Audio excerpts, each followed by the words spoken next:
ശ്രീഗുരും കരുണാമൂർത്തിം വന്ദേ സർവശുഭാസ്പദം.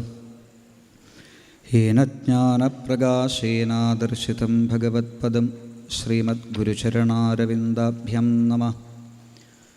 വാഗീശാദ്യാസുമനസഃ സർവാർത്ഥാനാമുപക്രമേ യം നത്വാ കൃതകൃത്യാസ്യസ്തം നമാമി ഗജാനനം. മഹാഗണപതയേ ശരണം. സംസരസ്വത്യൈ നമഃ. പിഞ്ചാവതം സമദസേ കുസുമാവഭാസം പീതാംബരം ഭുവനമോഹനമന്ദഹാസം ശംഖാരിപങ്കജഗദാധരം ആത്മസൗഖ്യസന്ദായകം ഗുരുപുരേശ്വരമാശ്രയാമി. ഗോവിന്ദലീലാചരിതങ്ങൾ കേട്ടും ആവും വിധം പാടി രസിച്ചുകൊണ്ടും ഭവാമയം നീക്കുവതിന്നു കണ്ണൻ കൃപാമൃതം തൂകുവതത്രേ ഭാഗ്യം.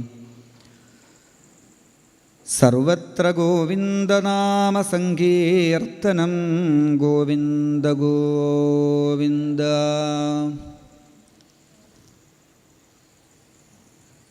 സജ്ജന സംസർഗത്തിൻ്റെ മാഹാത്മ്യമാണ് നമ്മളിപ്പോൾ ശ്രവിച്ചത്.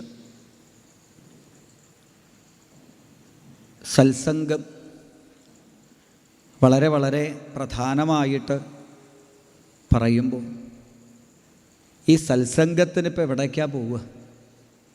ആശ്രമത്തിൽ പോകണോ? ക്ഷേത്രങ്ങളിൽ പോകണോ? തീർത്ഥാടന കേന്ദ്രങ്ങളിലേക്ക് പോകണോ? എവിടെ പോയാലാണ് ഒരു സത്സംഗം ലഭിക്കുക? അപ്പോഴാണ് ഗുരുനാഥന്മാർ പറയുന്നത് എവിടെയും പോണ്ട. ഭാഗവതം നമ്മുടെ കയ്യിലുണ്ടെങ്കിൽ ഭാഗവതം തന്നെ ഒരു മഹാസത്സംഗമാണ്. ഒരു ഭാഗവത യജ്ഞം കഴിയുമ്പോഴേക്കും, ഒരു ഭാഗവത പാരായണം കഴിയുമ്പോഴേക്കും എത്ര എത്ര സജ്ജനങ്ങളെ നമ്മൾ ഭാഗവതത്തിൽ കൂടി കണ്ടുമുട്ടുന്നുണ്ട്. എത്ര പുണ്യഭൂമികളിൽ നമ്മൾ സഞ്ചരിക്കുന്നുണ്ട് ഭാഗവതത്തിൽ കൂടിയിട്ട്. ഭാഗവതം തുടങ്ങുന്നത് തന്നെ നൈമിഷാരണ്യം എന്ന പുണ്യ ക്ഷേത്രത്തിലേക്ക് തീർത്ഥാടനം പോലെ നമ്മളെ കൊണ്ടുപോയിക്കൊണ്ട് കൈലാസത്തിലേക്ക് കൊണ്ടുപോകുന്നുണ്ട്. ചതുർത്ഥ സ്കന്ധത്തിൽ വൈകുണ്ഠത്തിലേക്ക് കൊണ്ടുപോകുന്നുണ്ട് തൃതീയ സ്കന്ധത്തിൽ. ഇന്നിപ്പോൾ തീർത്ഥാടനത്തിന് കൊണ്ടുപോവില്ല, നല്ല ബിസിനസ്സാണ് അല്ലേ?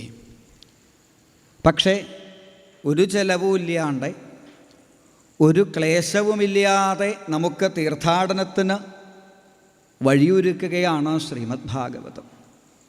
എത്രയെത്ര പുണ്യസ്ഥലങ്ങളിലേക്ക് ഭാഗവതം നമ്മളെ കൊണ്ടുപോകുന്നു. ശൗനകാദി യോഗീശ്വരന്മാർ മുതൽ മാർക്കണ്ഡേയൻ വരെ എത്ര എത്ര ഭാഗവതന്മാരെ നമ്മൾ ഈ ഒരു സപ്താഹ യജ്ഞത്തിൽ 7 ദിവസം കൊണ്ട് അല്ലെങ്കിൽ ദ്വാദശാഹത്തിൽ കണ്ടുമുട്ടുന്നു. അവരുടെ ഭക്തിയാണ്, അവരുടെ ഭക്തിയുടെ മഹിമയാണ് നമ്മൾ ഈ ഭാഗവതത്തിൻ്റെ അടുത്തിരുന്ന് സ്വീകരിച്ചു കൊണ്ടിരിക്കുന്നത്. അപ്പം സത്സംഗം എന്നുള്ളത് വളരെ വളരെ പ്രധാനമാണ് എന്ന് ഭഗവാൻ തന്നെ നമുക്ക് തെളിയിച്ചു തന്നു. വൃന്ദാവനത്തിലെ രാധാദി ഗോപികമാരെ കാട്ടിക്കൊടുത്ത് ഭഗവാൻ തൻ്റെ കുലത്തിന് പഠിപ്പിച്ചു കൊടുത്തു, ഇതാണ് ഭക്തി എന്ന്. ഭക്തി പഠിക്കാൻ ഏറ്റവും നല്ല പാഠശാല വൃന്ദാവനമാണ് എന്ന് ഭക്തിയുടെ പരീക്ഷയിൽ 100-ൽ 100 മാർക്ക് വാങ്ങി ഉദ്ധവൻ തെളിയിച്ചു. ആ ഉദ്ധവൻ്റെ വൃന്ദാവനത്തിൽ നിന്നുള്ള വരവ്, തിരിച്ചുവരവ് കണ്ടപ്പോഴും തന്നെ ഭഗവാൻ തീരുമാനിച്ചു, നാളെ ഒരു പക്ഷേ തൻ്റെ കുലത്തിനും തൻ്റെ മഹിമ മനസ്സിലാക്കാതെ പെരുമാറാൻ തോന്നിയേക്കാം. കാരണം സന്നികർഷോഹി മർത്യാനാം അനാദരണ കാരണം അല്ലേ? നിരന്തരമായിട്ട് ഒരു വസ്തുവിനെ കാണുമ്പോൾ അല്ലെങ്കിൽ ഒരാളെ കാണുമ്പോൾ നമുക്ക് സ്നേഹം, ബഹുമാനം സ്ഥിരമായിട്ട് കാണുമ്പോൾ സ്നേഹം. നമ്മൾ പറയാറുണ്ട് അല്ലേ, വീട്ടിലാരെങ്കിലും അതിഥികൾ വന്നാൽ ഒരു 10 ദിവസം കഴിഞ്ഞിട്ട് പോയാൽ മതി. എന്തിനാ ഇത്ര പെട്ടെന്ന് പോണത്? 10 ദിവസം കഴിഞ്ഞിട്ട് പോയാൽ മതി. പക്ഷെ 10 ദിവസം അവിടെ നിന്നു ആ അതിഥി എന്ന് വിചാരിക്കുക. പിറ്റേത്തെ തവണ വരുമ്പോൾ 10 ദിവസം കഴിഞ്ഞിട്ട് പോയാൽ മതി എന്നൊന്നും നമ്മൾ പറയില്ല. അപ്പോൾ നിരന്തരമായിട്ട് കാണുമ്പോൾ മാഹാത്മ്യം കുറയും. ഇപ്പം ഇവിടെ ഒരു ഭക്തൻ കുറച്ച് ഗംഗാതീർത്ഥം കൊണ്ടുവന്നു വിചാരിക്കുക. അയാൾ ഈ പറഞ്ഞ എവിടെയോ ഗംഗയിൽ സ്നാനം ചെയ്ത തീർത്ഥം കൊണ്ടുവന്നു. അദ്ദേഹത്തിൻ്റെ കയ്യിൽ ചെറിയൊരു കുപ്പിയിൽ കുറച്ചേ ഉള്ളൂ. ആ കുറച്ച് തീർത്ഥം കിട്ടാൻ നമ്മൾ ആഗ്രഹിക്കില്ലേ? ഒരാളിപ്പോൾ അവിടെ മൂലയ്ക്ക് നിന്നിട്ട് ഈ ഗംഗാതീർത്ഥം പരിചയക്കാർക്ക് കൊടുക്കാൻ തുടങ്ങിയാൽ നിങ്ങൾ ഈ പ്രഭാഷണത്തിൻ്റെ ഇടയിൽ നിന്ന് എണീറ്റ് പോയിട്ട് കുടിക്കും. കാരണം ഭഗവാന്റെ പാദതീർത്ഥമാണ് അല്ലേ? അപ്പോൾ ഒരല്പം ഗംഗാതീർത്ഥം കുടിക്കണമെങ്കിൽ നമുക്കിത്ര ഭാഗ്യം വേണം എന്നുണ്ടെങ്കിൽ നിങ്ങളൊന്ന് ആലോചിക്കൂ, ആ ഗംഗയുടെ തീരത്തൊക്കെ താമസിക്കുന്ന ആൾക്കാരുടെ ഭാഗ്യം എന്തേ? രാവിലെ മുതൽ മുക്കി മുക്കി മുക്കി മുക്കി കുടിക്കാലോ ഗംഗാതീർത്ഥം. പക്ഷേ ഗംഗാതീരത്ത് താമസിക്കുന്ന ആൾക്കാർ ആ വെള്ളം കുടിക്കുന്നുണ്ടാവുമോ? അവർ പറയും ഞങ്ങൾ കുപ്പിവെള്ളമേ കുടിക്കുള്ളൂ, ഇത് മോശം വെള്ളം. കാരണം എന്താ? നിരന്തരമായിട്ട് ഗംഗയെ കാണുമ്പോൾ ഗംഗയുടെ മഹത്വം മറക്കും. ഇതുപോലെ ശ്രീകൃഷ്ണ പരമാത്മാവിനെ സ്വന്തമായി കിട്ടിയ യാദവകുലത്തിന് നാളെ ഒരു പക്ഷേ ഈ അഹങ്കാരം വന്നേക്കാം. അതിനു മുമ്പ് നേരെയാക്കാൻ ഒരു വഴി, വൃന്ദാവനവാസികളുടെ കൃഷ്ണപ്രേമം അവരൊന്ന് കണ്ടു പഠിക്കട്ടെ. അതിന് ഗുണമുണ്ടായില്ല എന്ന് പറയാൻ പറ്റില്ല. ദശമസ്കന്ധം 90-ാം അധ്യായത്തിൽ എപ്രകാരമാണോ വൃന്ദാവനത്തിലെ രാധാദിഗോപികമാർ സദാസമയവും ശ്രീകൃഷ്ണ സ്മരണയിൽ മുഴുകിയത്, അതേ ഭാവത്തിൽ ഭഗവാന്റെ 16,000-ലധികം ധർമ്മപത്നികളും പ്രപഞ്ചത്തിലെ പ്രകൃതിയിലെ ഓരോ വസ്തുക്കളോടും കൃഷ്ണകഥകളെ പാടിക്കൊണ്ടും കൃഷ്ണ ധ്യാനത്തെ ചെയ്തുകൊണ്ടും നിൽക്കുന്ന രംഗം നമുക്ക് കാണാം.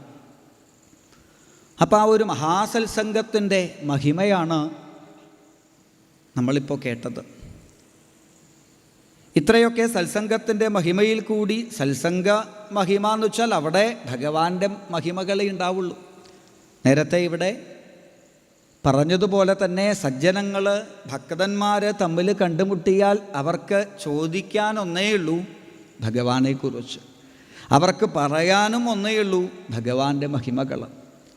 അങ്ങനെ പരസ്പരം ഭഗവാന്റെ മഹിമകൾ പറയുമ്പോൾ കേൾക്കുമ്പോൾ നമ്മുടെ ഉള്ളിൽ ആ ഭഗവാന്റെ മാഹാത്മ്യം നിറയും. അങ്ങനെ ഭഗവാന്റെ മാഹാത്മ്യം ഉള്ളിൽ നിറയുമ്പോഴാണ് പുനന്തി തേ വിഷയവിദൂഷിതാശയം വ്രജന്തി തൽ ചരണസരോരുഹാന്തികം.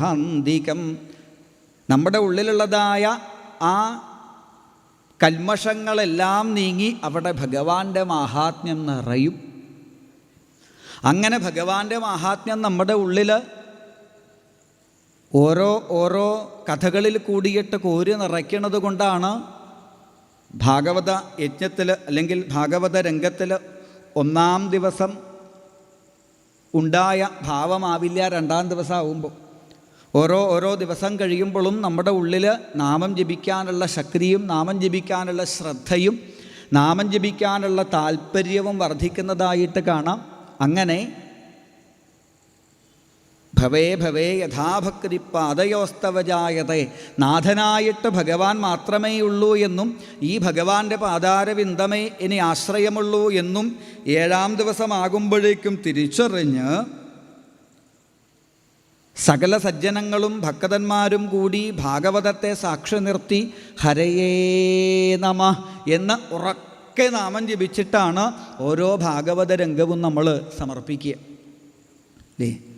സപ്താഹയജ്ഞത്തിൻ്റെ 7-ാം ദിവസം ഇങ്ങനൊരു നാമഘോഷം യജ്ഞശാലയിൽ മുഴങ്ങണത് നമ്മൾ കേൾക്കാറുണ്ട്. എന്തൊരു ഉത്സാഹം അറിയോ! അങ്ങനെ എല്ലാവരും ഉറക്കെ നാമം ജപിച്ച ആ യജ്ഞശാലയിൽ അല്ലെങ്കിൽ ആ യജ്ഞത്തിൽ ഭഗവാന്റെ നാമമാഹാത്മ്യം നന്നായി ഉള്ളിൽ തിളങ്ങിയതായ ഭക്തന്മാർ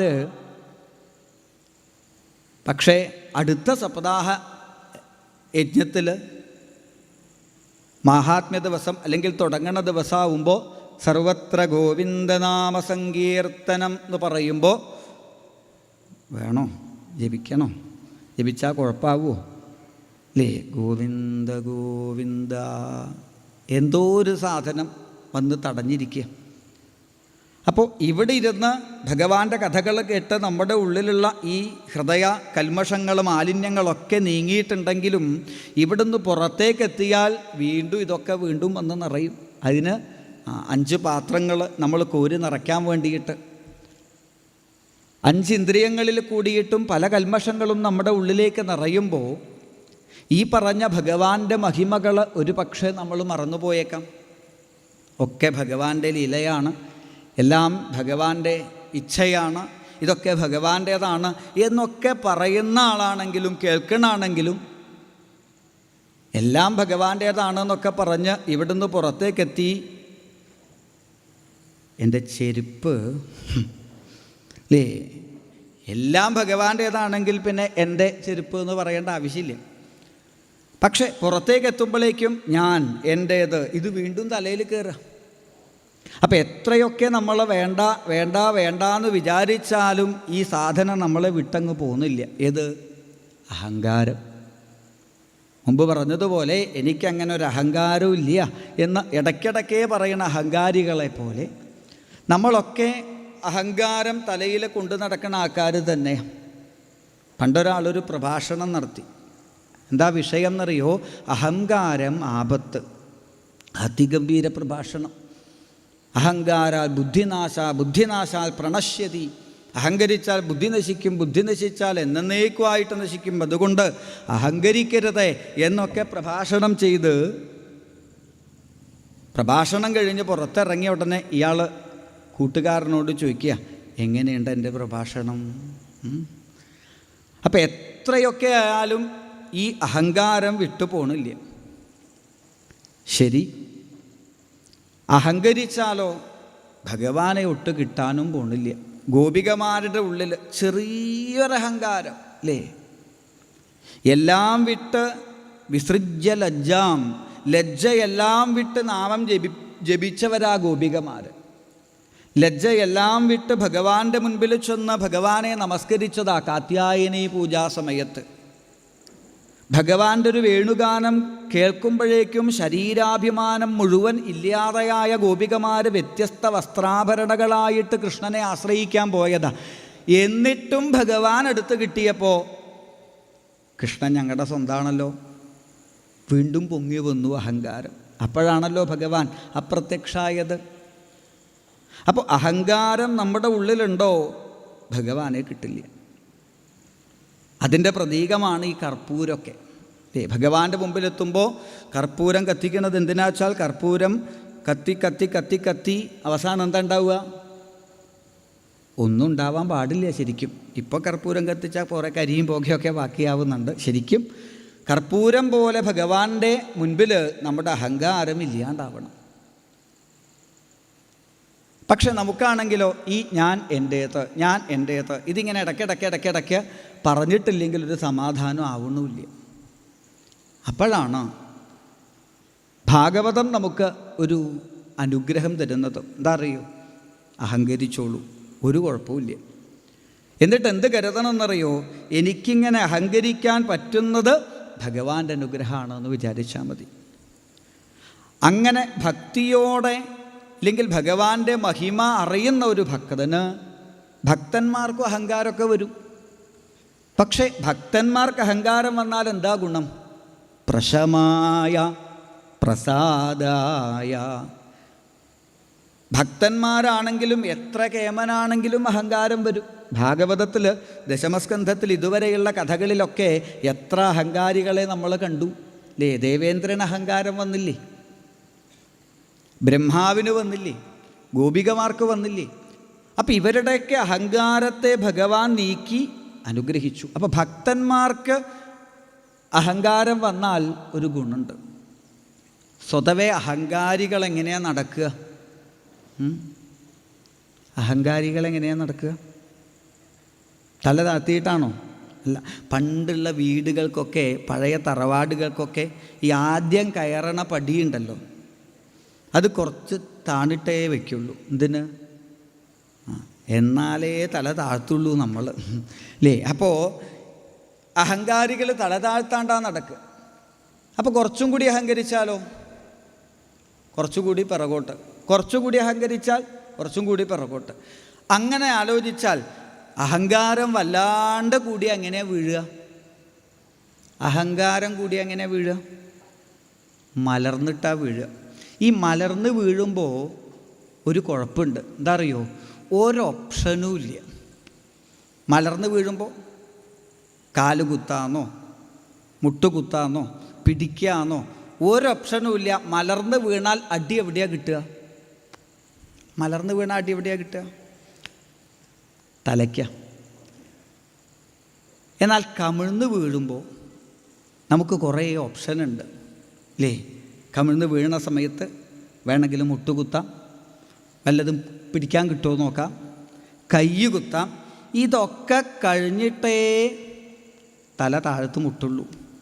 കുറച്ച് സമയം കിട്ടും. ഭഗവാന് വന്ന് നമ്മളെ കൈപിടിക്കാനുള്ള ഒരു സമയം കിട്ടും കമിഴ്ന്ന് വീണാൽ. അപ്പോൾ എങ്ങനെ വീഴുന്നതാ സുഖം? മലർന്ന് വീഴണോ കമിഴ്ന്ന് വീഴണോ? അപ്പോൾ വീഴണുണ്ടെങ്കിലും കുഴപ്പമില്ല, അല്ലേ? അഹങ്കാരാൽ ബുദ്ധിനാശാൽ പ്രണശ്യതി. അഹങ്കരിച്ചാൽ ബുദ്ധി നശിക്കും, ബുദ്ധി നശിച്ചാൽ അവൻ എന്നേക്കുമായിട്ട് നശിക്കും എന്ന് പറഞ്ഞ ഭഗവാൻ തന്നെ ചേർത്ത് പറഞ്ഞു, നമേ ഭക്ത പ്രണശ്യതി. പക്ഷെ എൻ്റെ ഭക്തനാണ് അഹങ്കാരം വന്നത് വെച്ചാലോ, വീഴുകയൊക്കെ ചെയ്യും, പക്ഷേ കമിഴ്ന്നിട്ടാ വീഴുക. അങ്ങനെ എൻ്റെ ഭക്തൻ കമിഴ്ന്ന് വീഴുമ്പോഴേക്കും ആ തല നിലത്തടിക്കണ ആ ഒരു സമയം കിട്ടുമല്ലോ എനിക്ക്. ആ ഗ്യാപ്പിൽ ഞാൻ എൻ്റെ പാതാരബിന്ദും കൊണ്ടുവെക്കും. എൻ്റെ പാദത്തിലേക്ക് ആ ഭക്തൻ നമസ്കരിച്ചു എന്ന ഭാവത്തിൽ കൈപിടിച്ച് ഞാൻ ആ ഭക്തനെ ഉയർത്തും, അഹങ്കാരത്തെ തീർത്തിട്ട്. അത്തരത്തിൽ ഒരു രംഗമാണ് ദശമസ്കന്ധത്തിൽ സമർപ്പണ രംഗമായി സന്താന ഗോപാല ചരിതം എന്ന ഭാവത്തിൽ വർണ്ണിക്കുന്നത്. ഏകതാ ദ്വാരവത്യാം തു വിപ്രപത്ന്യാ കുമാരക ജാതമാത്രോ ഭുവം സ്പൃഷ്ട്വാ മമാര. പരീക്ഷത്തെ 16,000-ലധികം ധർമ്മപത്നികളോടൊപ്പം അത്ഭുത ഗൃഹസ്ഥാശ്രമത്തെ ലോകത്തിന് മുൻപിൽ പ്രദർശിപ്പിച്ചുകൊണ്ട് ശ്രീകൃഷ്ണ ഭഗവാൻ ഭരിക്കുന്നതായ ദ്വാരകയിൽ ഉണ്ടായിരുന്ന ബ്രാഹ്മണ ദമ്പതിമാർക്ക് ആദ്യമായിട്ടൊരു ഉണ്ണിയുണ്ടായി. ജാതമാത്രോ ഭുവം സ്പൃഷ്ട്വാ മമാര. പ്രസവിച്ചു, കുട്ടി മരിച്ചു. തൻ്റെ വിധി എന്ന് കരുതി സമാധാനിച്ചു. പക്ഷേ രണ്ടാമതും മൂന്നാമതും നാലാമതും ഇതേ ദുരന്തം ജീവിതത്തിൽ ആവർത്തിച്ചപ്പോൾ ബ്രാഹ്മണന് തോന്നി ഭഗവാനോടൊന്ന് പറയാം. ഭഗവാനെ കാണും, തൻ്റെ സങ്കടം മുഴുവൻ കൃഷ്ണൻ്റെ മുൻപിൽ കരഞ്ഞ് അറിയിക്കും. ഭഗവാൻ പറയും, ഇതിപ്പോൾ എന്നോട് പറഞ്ഞാൽ ഞാനിപ്പോൾ എന്താ ചെയ്യാം? കർമ്മഫലം എന്നുള്ളത് അനുഭവിക്കാതെ നിവൃത്തിയൊന്നുമില്ല. എന്നോ ചെയ്തതായ കർമ്മത്തിൻ്റെ ഫലം എത്ര കാലം കഴിഞ്ഞാലും നമ്മൾ അനുഭവിച്ചേ മതിയാകൂ, അല്ലേ? വത്സം ഗൗരിവ വത്സല. നിറഞ്ഞ ഒരു പുൽമേട്ടിൽ അനേകം പശുക്കൾ മെയ്യുന്നതിനിടയിലേക്ക് ഒരു പശുക്കുട്ടിയെ അഴിച്ചുവിട്ടാൽ തൻ്റെ തള്ളപ്പശുവിനെ ആ പശുക്കുട്ടി തെരഞ്ഞു കണ്ടുപിടിക്കുന്നത് പോലെ നമ്മൾ ചെയ്തതായ കർമ്മത്തിൻ്റെ ഫലം ജന്മജന്മാന്തരങ്ങൾ കഴിഞ്ഞാലും നമ്മളെ പിടികൂടും. ഭഗവാന്റെ ഈ ഒരു ഉപദേശവും പ്രഭാഷണമൊക്കെ കേട്ട് ബ്രാഹ്മണൻ തിരിച്ചു പോവും. അപ്പോൾ ഒരു സമാധാനമൊക്കെ കിട്ടും. പക്ഷേ 5-ാമതും 6-ാമതും 7-ാമതും 8-ാമതും 9-ാമതും ഇതേ ദുരന്തം ആവർത്തിച്ചപ്പോൾ ഇപ്പോൾ ബ്രാഹ്മണൻ്റെ പഴയ സ്വഭാവമൊക്കെ മാറിയിട്ടുണ്ട്. ഭഗവാനെ ചീത്ത വിളിക്കും ഇടയ്ക്ക്. കൃഷ്ണനെ കുറേ ചീത്ത വിളിക്കും. കാരണം കുട്ടിയില്ലാത്തതിൻ്റെ സങ്കടം കൃഷ്ണന് പറഞ്ഞാൽ എങ്ങനെയാണ് മനസ്സിലാവുക? 16,108 ഭാര്യമാരിൽ 10 വീതം മക്കളാണത്രേ ഭഗവാന്. ആ ഭഗവാനോട് പോയിട്ട് ഒരു കുട്ടിയില്ലാത്തതിൻ്റെ സങ്കടം പറഞ്ഞാൽ എങ്ങനെയാണ് മനസ്സിലാവുക? പൊട്ടിക്കരയും, അതിനിടയിൽ വീണ്ടും ചീത്ത വിളിക്കും. കുട്ടിയുടെ ശവശരീരവും മടിയിൽ വെച്ചിട്ടായി ഇപ്പോൾ ബ്രാഹ്മണൻ്റെ കരച്ചിൽ. അനാഥബന്ധോ എന്നൊക്കെ കുറേ വിളിക്കും, അതിനിടയിൽ ചീത്തയും വിളിക്കും. ഈ ഒരു സ്വാതന്ത്ര്യം ഒരു പക്ഷേ നമുക്ക് ഭഗവാനോടേ ഉള്ളൂ അല്ലേ? എന്ത് ദുഃഖം വരുമ്പോഴും എന്താ ഗുരുവായൂരപ്പ എന്നെ ഇങ്ങനെ ആക്കിയത് എന്ന് നമുക്ക് ധൈര്യത്തിൽ പറയാം. വേറെ ആരോടാണ് നമ്മൾ പറയുക?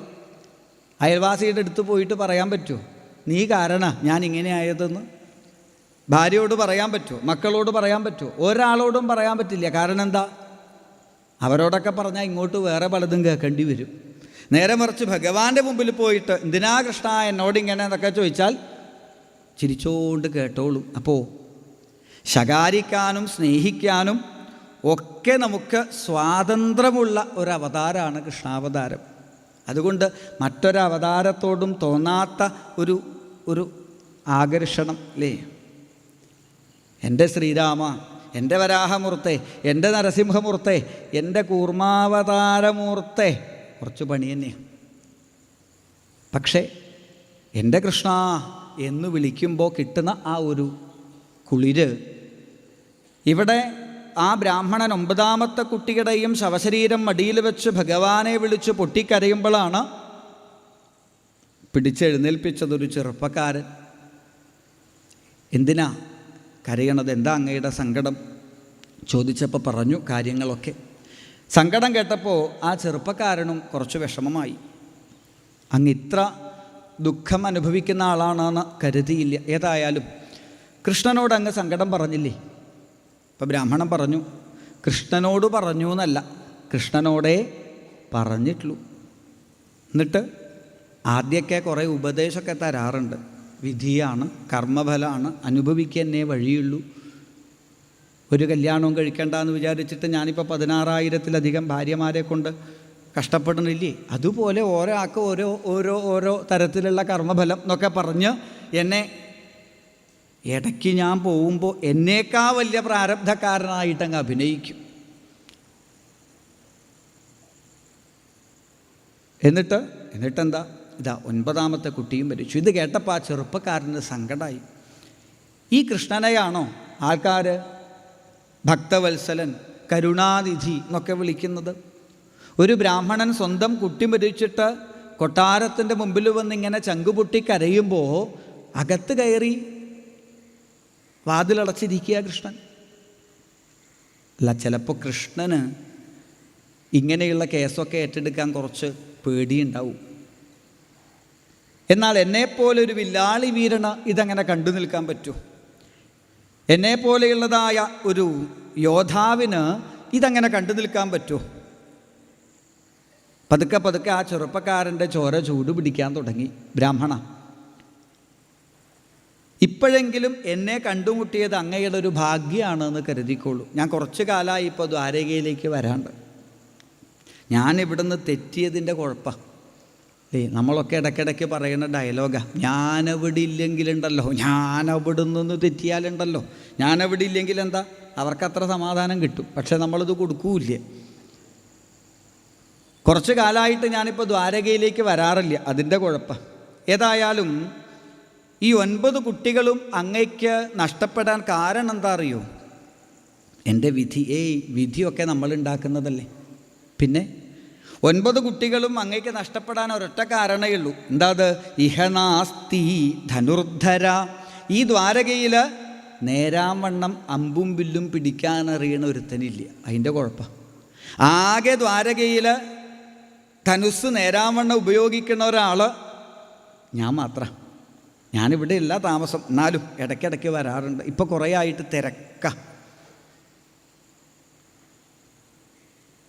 ഏതായാലും ഒരു കാര്യം ഞാനിപ്പോൾ പറയാം. ഇപ്പോൾ മരിച്ച കുട്ടികളെക്കുറിച്ചൊന്നും പറയാനില്ല. ഇനിയൊരു കുട്ടി ഉണ്ടാവണമെന്നുണ്ടെങ്കിൽ 10ാമത്തെ കുട്ടിയെ ഞാൻ രക്ഷിച്ചോളാം, പേടിക്കൊന്നും വേണ്ട.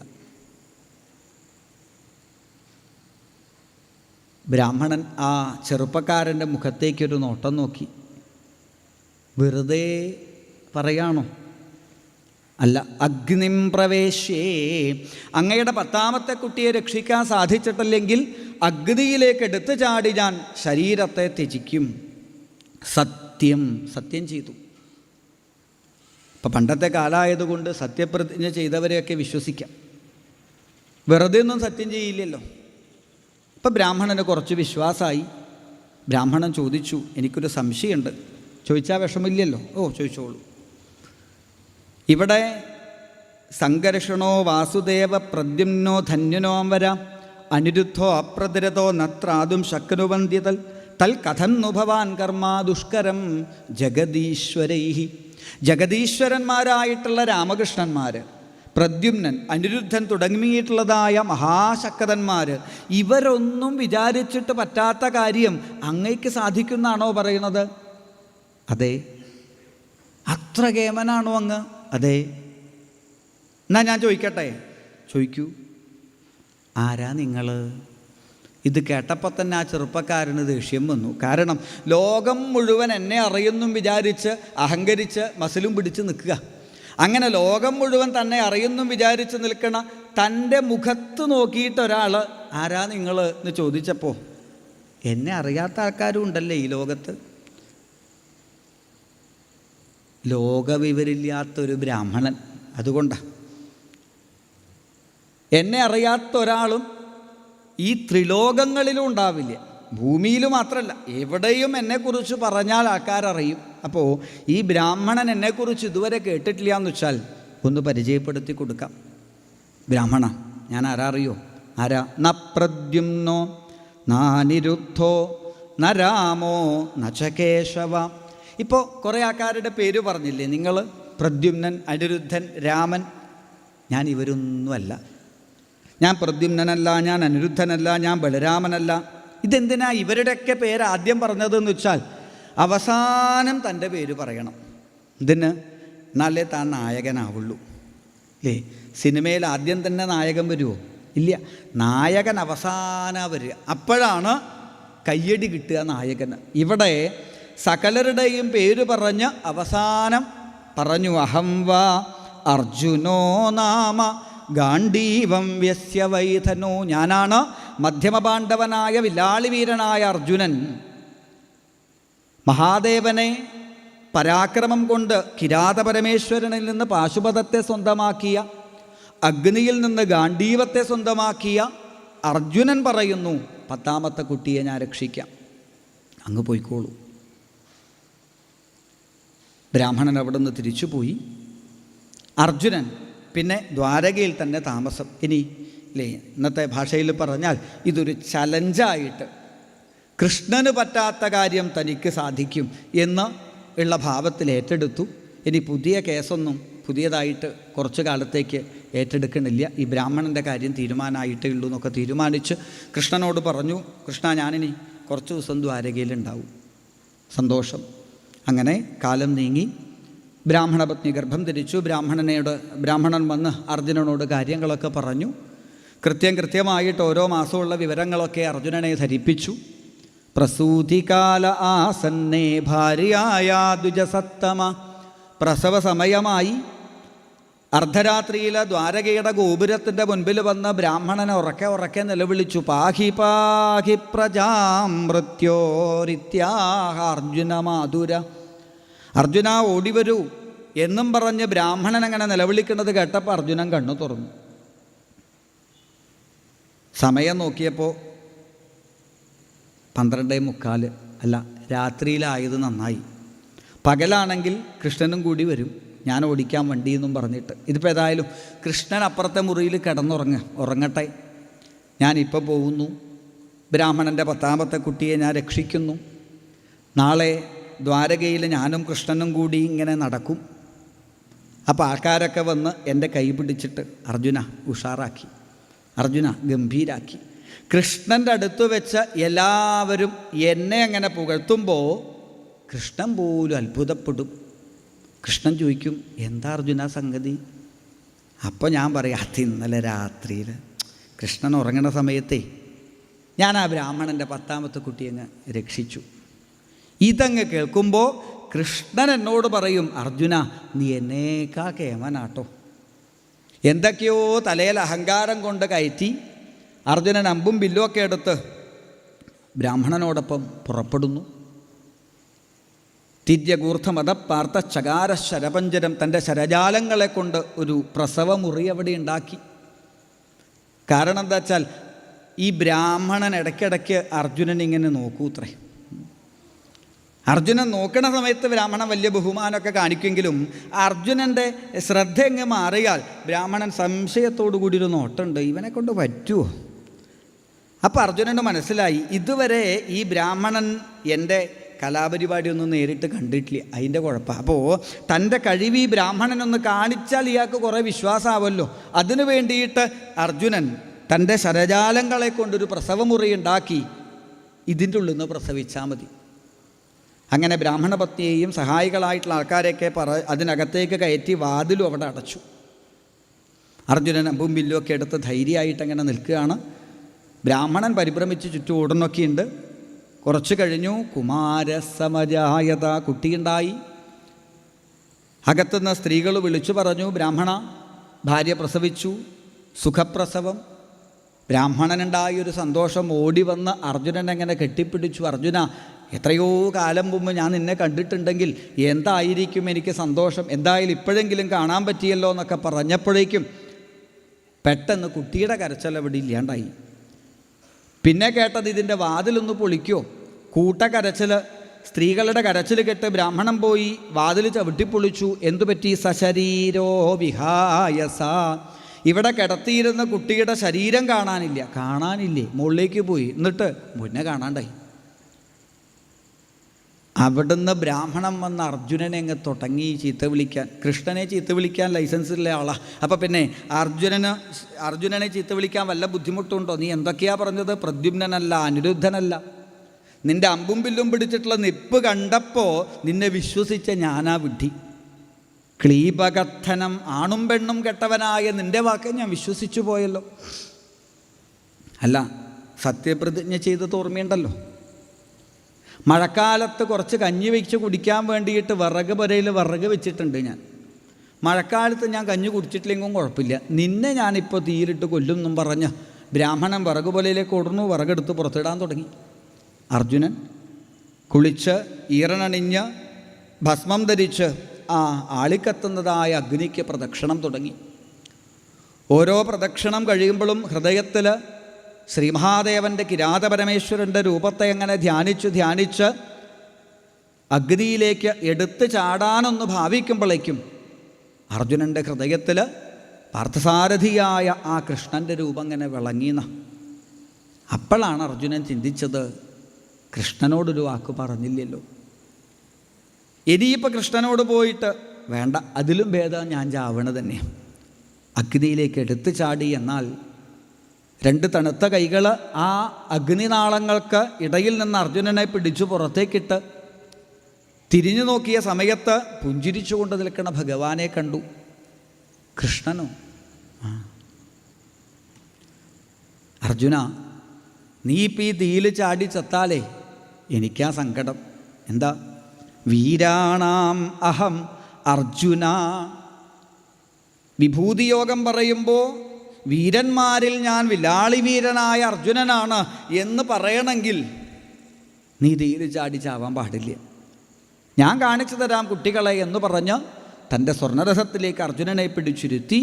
അവിടുന്ന് ശൈബ്യ സുഗ്രീവ മേഘപുഷ്പവലാഹകങ്ങളാകുന്ന വെളുത്ത കുതിരകൾ നയിക്കുന്ന ആ ഭഗവാന്റെ രഥം ചക്രായുധത്തിൻ്റെ പൊൻപ്രഭയിൽ വൈകുണ്ഠലോകത്തിലേക്ക് എത്തുന്നതും അവിടെ ശേഷപര്യങ്കശായിയായ സാക്ഷാൽ ശ്രീനാരായണൻ ബ്രാഹ്മണൻ്റെ 10 കുട്ടികളെയും സംരക്ഷിച്ചുകൊണ്ട് സന്താനഗോപാലമൂർത്തിയായി കൃഷ്ണാർജുനന്മാർക്ക് ദർശനം കൊടുക്കുന്നതും ദ്വിജാത്മജോർമേ യുവയോർദിദൃക്ഷുണ മയോപനീത,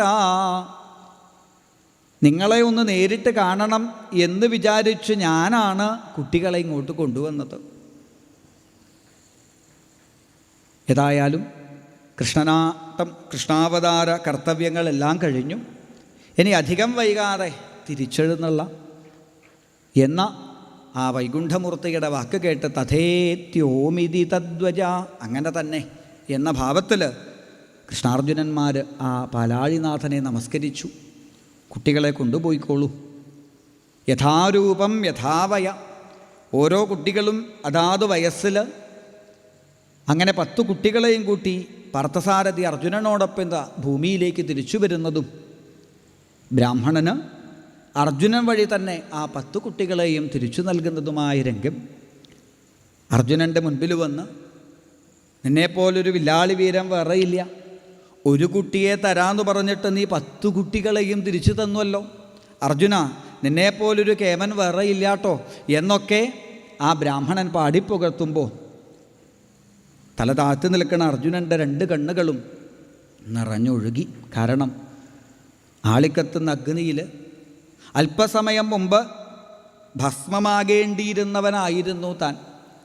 ആ തന്നെ ഇപ്പോഴും ഈ ലോകം വിലാളി വീരനായിട്ട് അംഗീകരിക്കണമെങ്കിൽ എൽക്കിഞ്ചിൽ പൗരുഷം പുംസാം മേനേ കൃഷ്ണാനുകമ്പിതം. അത് പാർത്ഥസാരഥിയായ ഭഗവാന്റെ അനുഗ്രഹമാണ്. ഭഗവാന്റെ നിഴലിൽ നിന്ന് ഒന്നു മാറിയാൽ അർജുനൻ്റെ അവസ്ഥ എന്താ? ഭാഗവതം പ്രഥമസ്കന്ധത്തിൽ കാണിച്ചു തരുന്നുണ്ട്. ഗാണ്ഡീവം എന്ന ധനുസ്സിനെ ഒന്നെടുത്തുയർത്താൻ പോലും ശക്തിയില്ലാതെ ക്ഷീണിച്ചവശനായി ആ വില്ലും വലിച്ചു വരുന്നതായ ഒരു അർജുനൻ്റെ ചിത്രം നമുക്ക് കാണാം പ്രഥമസ്കന്ധത്തിൽ. ഈ ധനുസ്സിനെ ഒന്ന് ഉയർത്താൻ, ഞാനൊന്ന് വലിച്ചു കെട്ടാൻ, കൃത്യമായ ലക്ഷ്യത്തിലേക്ക് ഒരസ്ത്രത്തെ അയച്ചെത്തിക്കാൻ ഇന്നുവരെ ഈ അർജുനന് സാധിച്ചിട്ടുണ്ടെങ്കിൽ എന്തിന് ഈ താഴ്ത്തി വെച്ച കയ്യ് ഉയർത്തി ഇവിടെ വെച്ച് ഞാൻ എന്ന് പറയാൻ പോലും എനിക്ക് സാധിച്ചിട്ടുണ്ടെങ്കിൽ അതെൻ്റെ ഉള്ളിൽ ആ ഭഗവാന്റെ കടാക്ഷം നിറഞ്ഞു നിൽക്കുന്നത് കൊണ്ടാണ്. ഭഗവാന്റെ പാർത്ഥസാരഥിയുടെ നിഴലിൽ നിന്ന് ഒന്നു മാറിയാൽ പാർത്ഥൻ ഒരു വില്ലാളി വീരത്വവുമില്ലാത്ത ആളാണ് എന്ന് മനസ്സിലാക്കിയതായ അർജുനൻ ഓടിച്ചെന്ന് ഭഗവാന്റെ പാദത്തിലേക്ക് വീണ് നമസ്കരിക്കുന്നതും അഹങ്കാരം പരിപൂർണമായും നശിച്ചതായ തൻ്റെ സർവസ്വവുമായ ആ സഖാവിനെ ഭഗവാൻ പാർത്ഥസാരഥി തൻ്റെ മാറിടത്തിലേക്ക് ചേർത്ത് പിടിക്കുന്നതുമായ രംഗത്തിലാണ് സന്താന ഗോപാല ചരിതം ഭാഗവതത്തിൽ സമർപ്പിക്കുന്നത്. ഭാഗവതം നമ്മളോടും അല്ലെങ്കിൽ നമുക്കും ഉണ്ടാകേണ്ട ഒരു ഭാവം ഇതാണ്. എന്തെങ്കിലും നമുക്ക് ശ്രേഷ്ഠതയുണ്ടെങ്കിൽ, എവിടെയെങ്കിലും നമുക്കൊരു ശ്രേഷ്ഠത തോന്നുന്നുവെങ്കിൽ അത് ഭഗവാന്റെ അനുഗ്രഹമാണ്, അത് ഭഗവാന്റെ അനുഗ്രഹമാണ് എന്ന് എന്നും നമുക്ക് ഓർമ്മിക്കാൻ ഇടവരട്ടെ. അല്ല എൻ്റെ കഴിവാണ് എന്ന് അഹങ്കരിച്ചാൽ അഹങ്കാരത്തിന് ഭഗവാൻ ശിക്ഷ നൽകിയാലും വീണ്ടും ഭഗവാന്റെ പാദത്തിലേക്ക് തന്നെ ഭഗവാൻ ചേർത്ത് നിർത്തട്ടെ.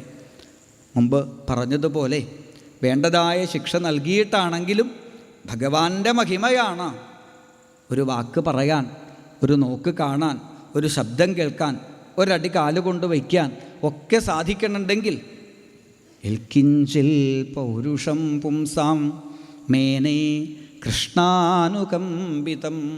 അത് ഭഗവാന്റെ കടാക്ഷമാണ് എന്ന് ഓർമ്മിക്കാൻ സാധിക്കട്ടെ.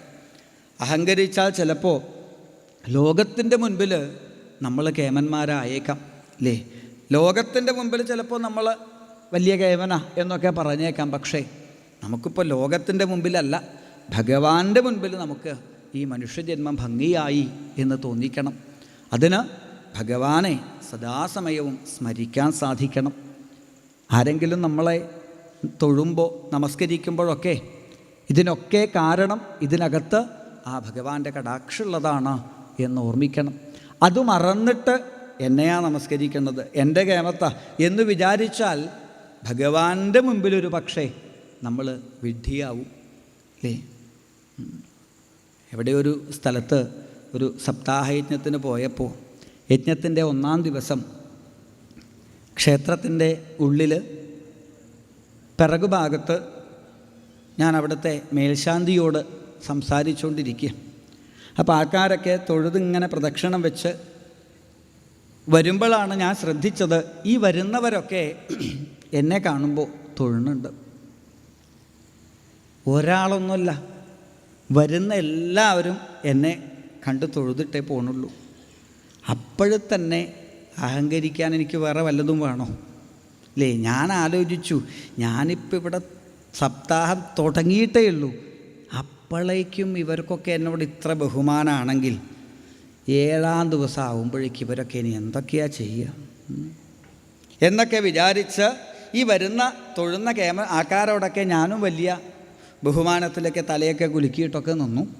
കുറച്ച് കഴിഞ്ഞ് ഞാൻ എന്തോ സംസാരിച്ച് അവിടെ നിന്ന് കുറച്ചങ്ങോട്ടേക്ക് മാറിപ്പോയി കുറച്ച് കഴിഞ്ഞപ്പോഴാണ് ഞാൻ കണ്ടത്, ഞാൻ അവിടെ നിന്ന് മാറിയിട്ടും ഈ വന്നവരൊക്കെ അങ്ങോട്ട് നോക്കി തൊഴുന്നുണ്ട്. അപ്പോഴാണ് അവിടെ ഒരു ബോർഡ് വച്ചിട്ടുണ്ടായിരുന്നു ഞാൻ നിന്നതിൻ്റെ പിറകിൽ. എന്താ അറിയോ, ഇവിടുന്ന് പടിഞ്ഞാറ് ഭാഗത്തേക്ക് തൊഴുതാൽ അതിൻ്റെ തൊട്ടപ്പുറത്തൊരു ശിവക്ഷേത്രമുണ്ട്. ആ മഹാദേവനെ തൊഴുതതിൻ്റെ ഫലമാണ്. അപ്പോഴാണ് ഞാൻ മനസ്സിലാക്കിയത്, ഇവരൊന്നും തൊഴുതത് എന്നെയല്ല, ഇവരൊക്കെ തൊഴുതത് എൻ്റെ പിറകിലുള്ള ആ മഹാദേവനെയാണ്, ആ ശിവനെയാണ്. അത് എന്നെയാണ് എന്ന് കരുതിയ ഞാനാണ് വിഡ്ഢി. അങ്ങനെ വിഡ്ഢികളാവരുത് നമ്മൾ. എല്ലാം ഭഗവാന്റെ അനുഗ്രഹം, ഭഗവാന്റെ കടാക്ഷം, ഭഗവാന്റെ നിഴൽ തരുന്ന കാരുണ്യം എന്ന് മാത്രം ചിന്തിച്ചുകൊണ്ട് കൂടുതൽ ശ്രദ്ധയോടെ ഭാഗവതത്തെ, ഭഗവാനെ സേവിക്കാൻ, തിരുനാമം ജപിക്കാൻ നമുക്ക് സാധിക്കട്ടെ. ജാഗൃഹി ചേത ചിരായ ചരിതാർത്ഥാഭവത അനുഭൂയതാമിതമിതം പുരസ്ഥിതം പൂർണ്ണനിർവാണം. മനസ്സിനോട് പറയാം, ഇതുപോലൊരവസരം വേറെ കിട്ടില്ല. അതുകൊണ്ട് ശ്രദ്ധിക്കൂ. ഇപ്പോൾ ഈയൊരു മള്ളിയൂരിൻ്റെ മണ്ണിലിരുന്ന് ഭാഗവതം കേൾക്കാൻ, ഭഗവാന്റെ കഥകൾ പറയാൻ, ഭഗവാന്റെ മഹിമ, സജ്ജനങ്ങളെ കാണാൻ, നമസ്കരിക്കാൻ ഒക്കെ കിട്ടുന്ന ഈയൊരവസരം ഇപ്പോൾ ഉപയോഗിക്കൂ അല്ലേ. എന്നിട്ട് ചാരിതാർത്ഥ്യം അല്ലേ, ഇതൊക്കെ കഴിഞ്ഞാലും സജ്ജനങ്ങളെ കാണാൻ സാധിച്ചല്ലോ, ഭഗവാന്റെ കഥ കേൾക്കാൻ സാധിച്ചല്ലോ, നാമം ജപിക്കാൻ സാധിച്ചല്ലോ. ആ ഒരു ധന്യതയിൽ നമ്മുടെ മനസ്സിന് എന്നും ആനന്ദം നിറയട്ടെ. അതിന് ഭഗവാൻ അനുഗ്രഹിക്കട്ടെ എന്ന് പ്രാർത്ഥിച്ചുകൊണ്ട് അടുത്ത പ്രഭാഷണത്തിനായി ഭാഗവത കോകിലം, ഭാഗവത കളഹംസം ബ്രഹ്മശ്രീ വെൺമണി കൃഷ്ണൻ നമ്പൂതിരി അദ്ദേഹത്തെ പ്രഭാഷണ പീഠത്തിലേക്ക് സ്വാഗതം ചെയ്തുകൊണ്ട് നിർത്തുന്നു. സർവത്ര ഗോവിന്ദനാമ സങ്കീർത്തനം. ഗോവിന്ദ ഗോവിന്ദ. ഹരേ